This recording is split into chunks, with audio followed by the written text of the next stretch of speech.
Here's Kenta Maeda when he was with the Hiroshima Carp. Here's Daisuke Matsuzaka on the Seibu Lions.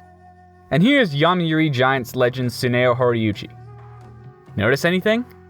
All three of them wear the same number, 18. 18 has become the go-to number for aces in Japan, and the list of Hall of Fame arms that have worn the number can attest to that. But why? Well, for that we have to go back to the early days of Japanese pro baseball and meet a certain someone. Tadashi Henry Bozo Wakabayashi.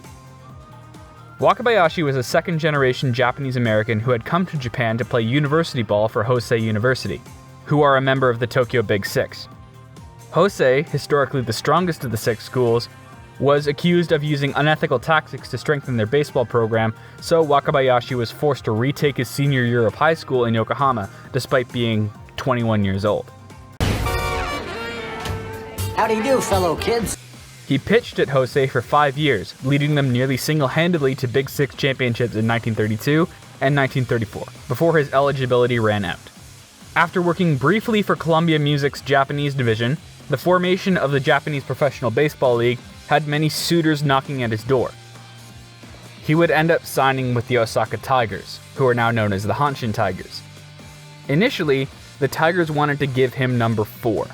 They figured that since Wakabayashi was American by birth, he'd be more receptive to the number, which is seen as unlucky in most East Asian cultures.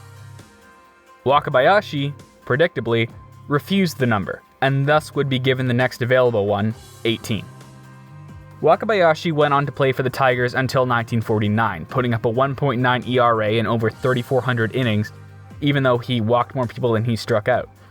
With the formation of NPB in 1950, he joined the Mainichi Orions, who are now the Chiba Marines, as they formed a super team to try and win the first ever Japan series. During the 1950 season, Wakabayashi threw a complete game shutout against the lowly Kintetsu Pearls at the age of 42, becoming the oldest player to do so till Masahiro Yamamoto threw one at age 45 in 2010. Wakabayashi would go on to start Game 1 and Game 4 of the Japan series that year. He'd retire in 1953 after coming back for 2 games for the sole purpose of getting his 1,000th strikeout. After his playing days were over, he'd go on to coach the Orions, Tombo Unions, Taiyo Whales, and the Nishitetsu Lions before his untimely death from stomach cancer in 1965, 4 days after his 57th birthday, and a year after he'd been immortalized in the Japanese Baseball Hall of Fame. Wakabayashi's legacy continues to this day, not just in the 18 on the backs of most of NPB's aces, but in the Tadashi Wakabayashi Award, which is given to the member of the Tigers that does the most community outreach. This is because during his career, Wakabayashi had made several visits to orphanages and juvenile detention centers to help disadvantaged kids get back on their feet. All in all, the 18 not only honors a great player, but a great man, and one whose legacy radiates to this very day.